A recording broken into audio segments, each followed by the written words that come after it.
Caros e caras estudantes, este material tem como foco o componente curricular de filosofia, mas dialoga com a proposta mais ampla das ciências humanas, prezando pela interdisciplinaridade e contextualização dos saberes e pela construção de uma aprendizagem significativa, visando promover uma educação de qualidade que promova o seu desenvolvimento integral. Esperamos que este recurso contribua efetivamente com sua jornada escolar e ajude você a alcançar excelentes resultados. Conceito de cultura. Cultura é tudo aquilo que os seres humanos criam ao longo do tempo: costumes, crenças, comidas, músicas, vestimentas, formas de linguagem e modos de viver. Cada povo tem sua própria cultura, que é construída de acordo com sua história, com o ambiente em que vive e com as relações sociais que desenvolve. Ela não é algo fixo ou natural, mas sim algo que muda, se transforma e se mistura com outras culturas ao longo do tempo. A filosofia nos ajuda a refletir sobre o significado da cultura e como ela influencia a maneira como pensamos,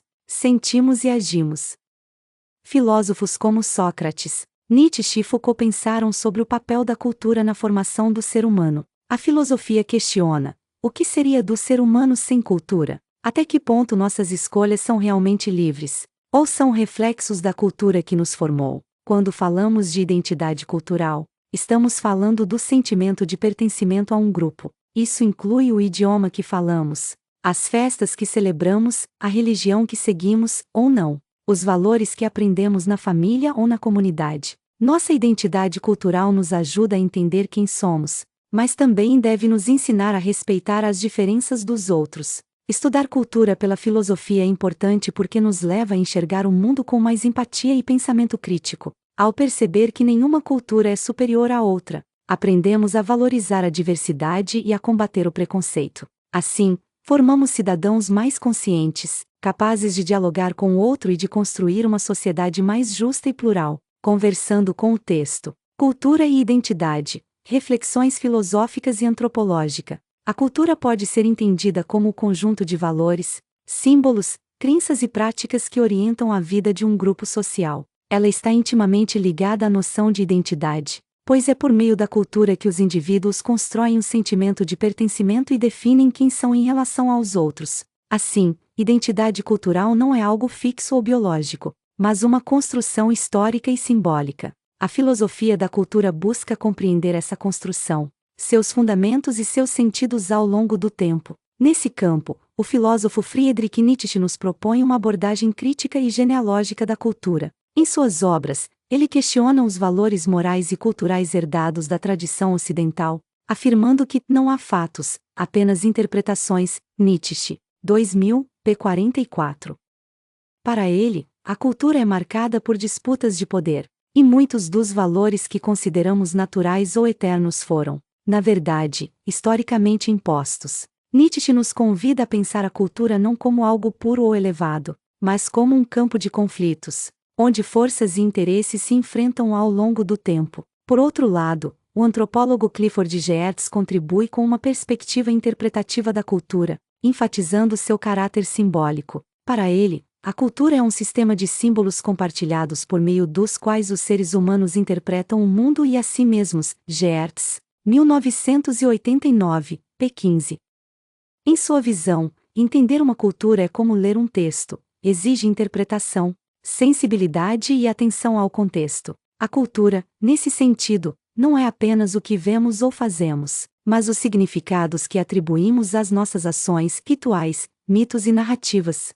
Dessa forma, pensar a cultura a partir da filosofia e da antropologia é perceber sua natureza simbólica e histórica, marcada por disputas, transformações e interpretações. Tanto Nietzsche quanto Geertz, cada um a seu modo, nos alertam para o fato de que a cultura não é um espelho da natureza humana, mas uma construção coletiva, cheia de sentidos e contradições. Estudar cultura, portanto, é também estudar a nós mesmos, nossas ideias, nossos valores e as formas como nos reconhecemos, ou não, uns nos outros. Conversando com o texto. 1. Explique o que o texto entende por identidade cultural e de que forma ela está relacionada ao conceito de cultura. Resposta possível. A identidade cultural é entendida como o sentimento de pertencimento a um grupo, construído a partir de elementos como língua, religião, valores e costumes. está diretamente relacionada à cultura, pois é através da cultura que os indivíduos se reconhecem socialmente e constroem sua identidade. A cultura, por sua vez, é histórica, coletiva e dinâmica, não é natural nem fixa. 2. Segundo Friedrich Nietzsche, qual é o papel da genealogia na compreensão da cultura? Resposta possível. Como essa visão nos ajuda a pensar criticamente os valores culturais estabelecidos? Resposta possível. Para Nietzsche, a genealogia é uma forma de investigar a origem dos valores culturais e morais, mostrando que eles são frutos de disputas de poder e não verdades eternas. Essa abordagem nos leva a questionar os valores tradicionais da cultura ocidental, percebendo que eles foram construídos historicamente. Assim, desenvolvemos uma postura crítica diante do que muitas vezes é visto como normal ou natural. 3. De acordo com Clifford Geertz, como a cultura pode ser compreendida como um sistema de símbolos? Dê um exemplo de uma prática cultural que pode ser interpretada dessa forma. Geertz entende a cultura como um conjunto de símbolos compartilhados que dão sentido à vida humana. Esses símbolos estão presentes nas práticas, rituais, tradições e formas de expressão dos grupos sociais. Um exemplo pode ser uma festa religiosa, como Círio de Nazaré ou a festa junina, que representa crenças, valores e significados além da aparência externa do evento. 4. O texto afirma que a cultura não é um espelho da natureza humana, mas uma construção coletiva. Reflita sobre essa afirmação e explique como ela pode combater ideias preconceituosas ou discriminatórias. Resposta possível. A frase mostra que a cultura não é algo natural ou biológico, mas uma criação dos próprios seres humanos. Ao entender isso, combatemos ideias preconceituosas que colocam uma cultura como superior à outra, pois reconhecemos que todas as culturas são válidas dentro de seus contextos. Isso ajuda a promover o respeito à diversidade e a combater discriminação baseada em raça, etnia, religião, costumes, etc. 5. Compare, com suas próprias palavras, as visões de Nietzsche e Geertz sobre a cultura. Em que pontos elas se aproximam ou se diferenciam? Nietzsche e Geertz têm abordagens diferentes, mas ambas tratam a cultura como algo construído. Nietzsche foca na crítica dos valores culturais, mostrando que eles surgem de disputas históricas e são usados como formas de dominação. Já Geertz destaca o aspecto simbólico da cultura, interpretando as práticas humanas como formas de expressão de significados. Ambos reconhecem a cultura como algo mutável e não natural, mas Nietzsche é mais crítico e Geertz mais interpretativo. Aula 02. Mito e filosofia. Formas de explicar o mundo. Nesta aula, você aprenderá a compreender o conceito de mito como forma simbólica de explicar a realidade nas culturas antigas, a identificar as diferenças entre mito e filosofia, reconhecendo o surgimento da razão como nova forma de pensar, conceituando. Desde os tempos mais antigos, os seres humanos buscaram compreender o mundo ao seu redor. Antes do surgimento da filosofia, os mitos eram a principal forma de explicar a origem das coisas, dos deuses, dos fenômenos da natureza e até da vida humana. O mito é uma narrativa simbólica, transmitida oralmente, que mistura elementos da cultura, religião e tradição. Ele não precisa ser provado, basta ser acreditado. Com o tempo, surgiu uma nova maneira de pensar, a filosofia. Os primeiros filósofos, na Grécia Antiga, começaram a questionar as explicações míticas e passaram a buscar respostas por meio da razão, da observação e da lógica.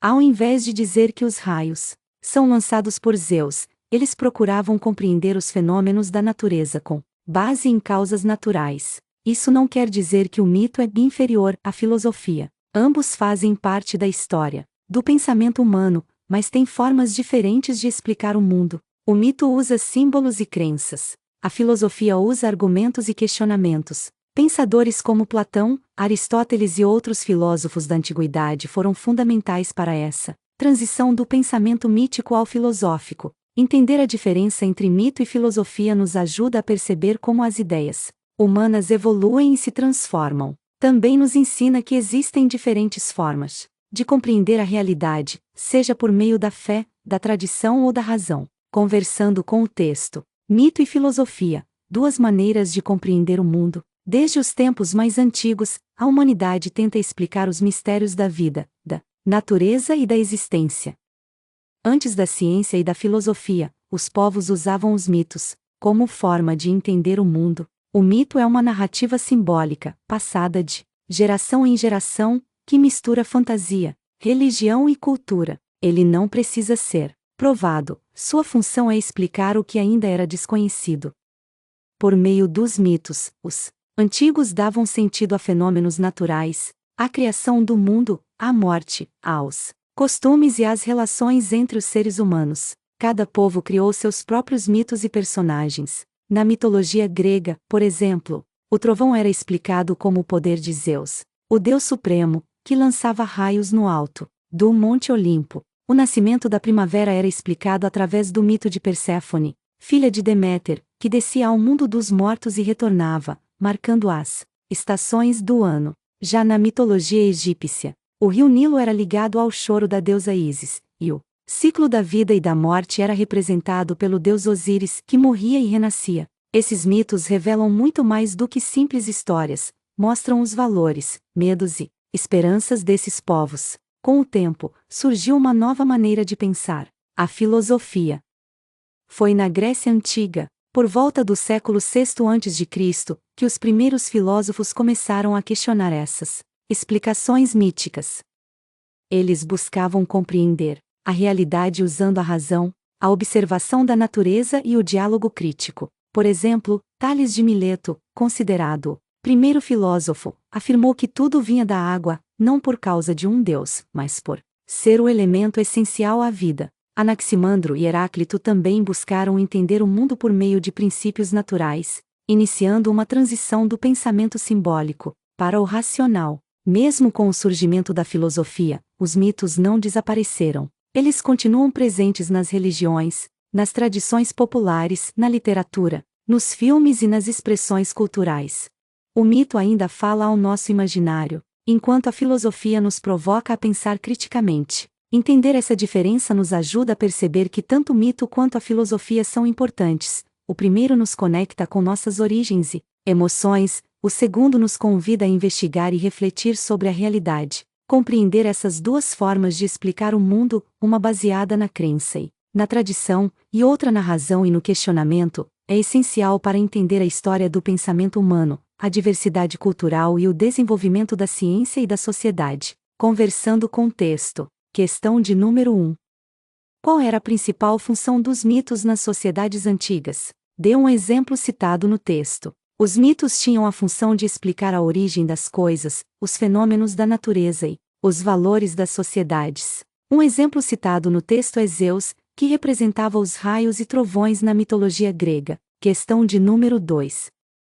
Explique com suas palavras por que os filósofos começaram a rejeitar as explicações míticas. Qual foi a principal mudança na forma de pensar? Resposta possível. Os filósofos passaram a rejeitar os mitos porque queriam explicações baseadas na razão e na observação, e não apenas em crenças e tradições. A principal mudança foi o uso da lógica e da investigação para compreender a realidade. Questão de número 3. O texto afirma que tanto o mito quanto a filosofia são importantes para entender o mundo. Você concorda com essa afirmação? Justifique sua resposta. Resposta possível. Perceba que o mito tem valor simbólico e cultural, enquanto a filosofia promove o pensamento crítico.